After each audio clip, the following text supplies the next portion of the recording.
Okey, Assalamualaikum dan selamat petang semua. Selamat datang ke kelas MMJ 40202 Final Year Project 1. Saya Dr. Bani, koordinator untuk kursus ini. Okey, so hari ini merupakan kelas pertama kita. So saya akan briefly explain to you about the Final Year Project 1 course. Okey, secara umumnya course ni merupakan sharing course with two other program. The first one is mechanical, manufacturing, and agriculture engineering. So basically coordinator kita ada 5 coordinator for this course. 2 from manufacturing, 2 from mechanical, and I'm from agriculture. Okay, total number of student is 160. So kamu ni the smallest group dalam group yang besar ni lah. Okay, so for the first week, briefing akan dijalankan secara pecah lah based on the program. And after the second week, the class we conducted dalam size yang besar lah, full size, which is 160 people lah. So hopefully kamu boleh datang dan juga give a full commitment for this class lah, sebab kamu the smallest group in this group. Okay, next. Okay, so untuk final year project kamu ada dua kursus, which is the first one is final year project 1 this semester, bring 2 credit hour, and next semester final year project 2 brings 4 credit hour. So that means total of the both course is 6 credit hour. So 6 credit hour ni besar lah. Kalau kamu dapat skor FYP dengan baik, so dia akan dapat membantu kamu untuk meningkatkan CGPA kamu. Okay, so hari ni saya akan terang sikit tentang teaching plan. Okay, so untuk course FYP 1 terdapat 5 CO, which is the first one, ability to integrate and so on lah. So basically kamu boleh baca lah. So untuk teaching plan saya dah provide dalam e-learning. So untuk this semester I will fully utilize e-learning lah. So everything about the FYP will be uploaded inside here. So submissions and so on will be on e-learning. So we use e-learning lah. So make sure semua student enroll e-learning untuk FYP. Okay, next kita tengok tentang tentang assessment contribution.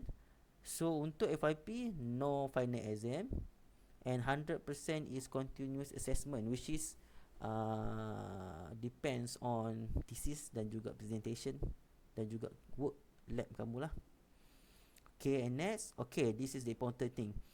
So untuk teaching plan, untuk the week number 1 briefing. Untuk briefing, saya hari ni lah, so saya akan brief kamu tentang introductions about this course, how this course is working, and so on lah. Next, and week number 2 and week number 13 kita akan adakan kelas, which is secara umumnya kita tak ada kelas untuk course ni, tapi kita ada workshop dan seminar. So a few course and seminar akan di-arrange untuk kamu lah. First one, methodology, maybe ada workshop untuk introduction, how to write problem statement. So yang tu akan diputuskan next nanti akan dibincang sama koordinator. And then week number 7 kamu perlu submit kamu punya proposal. Proposal yang kamu submit ni, kamu perlulah mengikut template yang ditetapkan lah. Dalam e-learning saya letakkan template untuk proposal. Ini contoh, ini adalah template. So kamu kena ikut template ni. So kita ada basically untuk proposal kita ada 4 chapter. Kita ada 5. Chapter 1 introduction, chapter 2 is literature review, chapter 3 is methodology, chapter 4 expected result, and chapter 5 is conclusions. So kamu kena follow exactly the template ni. Ataupun kamu just guna template ni, kamu edit daripada sini lah untuk memudahkan kamu lah. Next. untuk pengetahuan kamu, untuk week number 7, semasa kamu hantar proposal tu, proposal week number 7 ni tidak akan dinilai. Maksudnya kat sini proposal number for week number 7 ni hanyalah sebagai reference kepada kepada panel kamu during the proposal defense, untuk make sure dia faham apa yang kamu buat.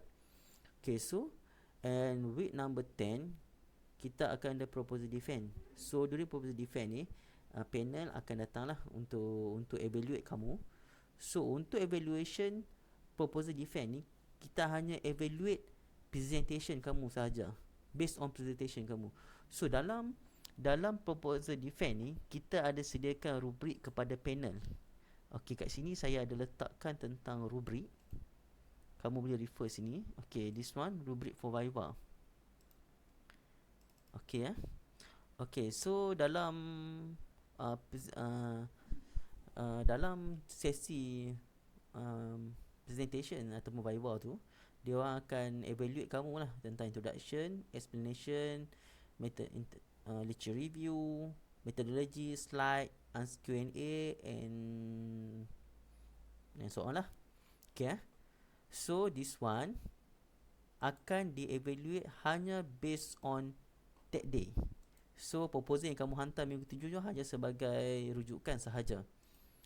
Okay, and next kita tengok and next week number 14 kamu perlu submit the proposal.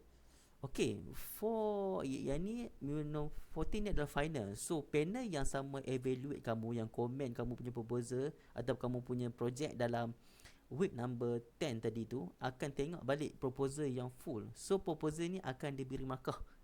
Okay, ingat tahu proposal dekat week number 7 kamu submit tiada markah, tetapi kamu perlu ikut template tu. Dan during the proposal defense, panel akan komen tentang presentation kamu dan juga proposal kamu, tetapi dia orang tak akan bagi markah untuk proposal ni. So kamu ada chance to improve, dan during week number 14 kamu submit proposal ni, yang ni dia akan diberi markah. So untuk proposal, atau kita ada rubrik juga untuk panel dan juga rubrik dan panel dan juga SV kamu. So untuk thesis ataupun proposal kamu ni, so rubrik ini akan diberikan kepada panel dan juga kepada SV kamu. So maksud kat sini, panel akan beri markah dan SV juga akan beri portion markah untuk thesis. Okay, baik Okay, and next kita tengok kejap. Okay, so kita tengok next, kita tengok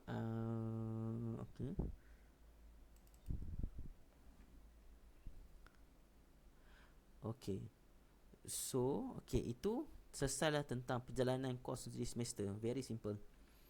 Okay, so ini adalah pembahagian markah untuk FYP 1.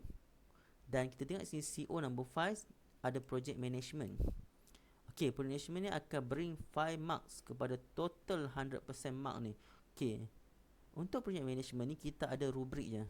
Rubrik ni akan diberi markah oleh supervisor kamu. Okay, kita tengok sini Okay, saya letakkan kat sini. Okay, ini project management. Rubrik untuk project management. Okay, start. First one, logbook. Okay, so first kali supervisor kamu akan evaluate kamu based on logbook yang kamu bagi. Okay, untuk pengetahuan kamu, kita ada standard logbook format yang ada. Okay, dekat sini saya ada letak satu logbook kat sini. Okay, ini adalah logbook. Okay, so logbook kamu ni, kamu perlu sediakan dalam bentuk fizikal, bukan dalam bentuk soft copy sebab soft copy saya tak nak, saya nak physical sebab praktis dekat industri also in physical lah logbook. So logbook kamu print dan kamu tulis lah, dia tak ada by week ke by day ke, dia by day, dia tak ada by week. So terpulang kepada kamu macam mana kamu nak buat, dan apa yang kamu tulis, apa kamu jumpa atau apa-apa kamu baca, kamu boleh jadikan sebagai logbook ni sebagai salah satu buku nota kamu lah. Tak perlu kamu tulis berulang kali. Okay, so dan perlu dapat sign supervisor lah. Okay, so next kita tengok tentang teaching plan lagi. Kita tengok tentang rubrik. Rubrik project management. Yang kedua, project management engagement with supervisor. So ini bring ada 8 weightage lah. So kamu kena tunjuk effort kamu dan komunikasi kamu baik dengan supervisor. So supervisor akan bagi markah kepada kamu lah. So clear. Ini tentang yang lain tu semua ni based on supervisor punya observation lah. Clear. So saya rasa clear dah untuk tentang logbook ni. Next kita tengok dekat teaching plan lagi.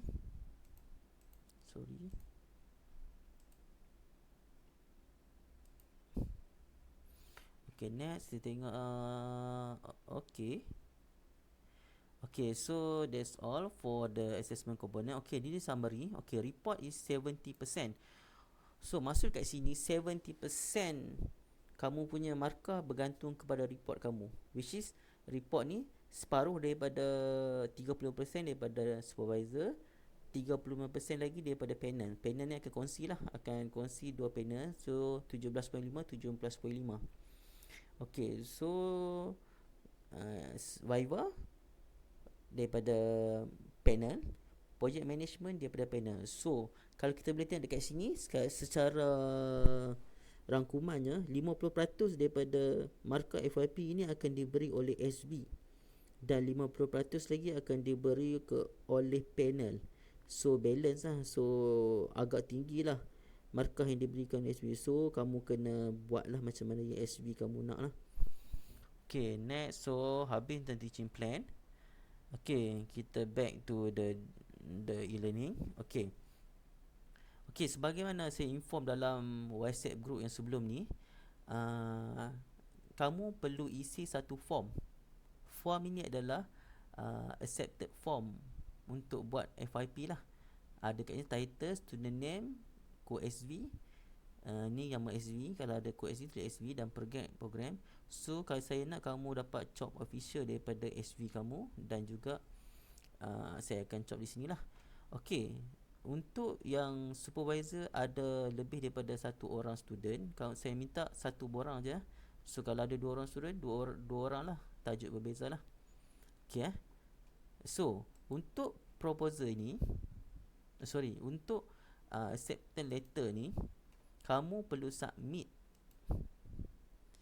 on 25 October 2024. So maksudnya Jumaat minggu depan. So maksud kat sini, kamu perlu jumpa SV kamu, tak kisahlah dalam virtual atau face to face, sebelum Jumaat depan.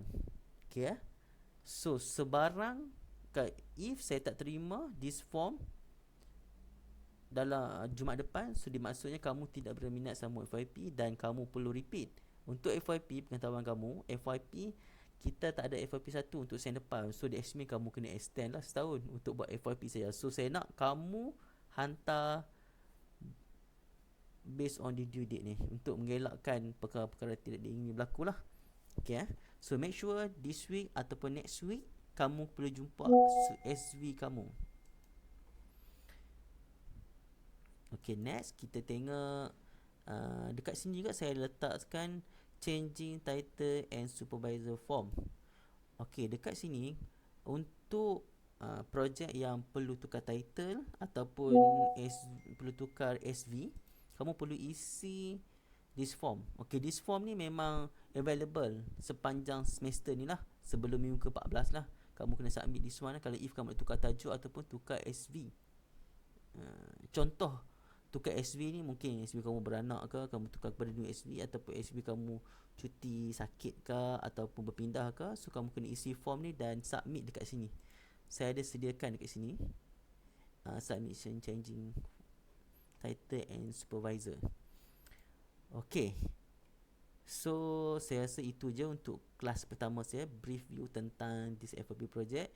So anything, kita akan jumpa on the next class lah, ataupun next video. Thank you. Assalamualaikum and salam sejahtera.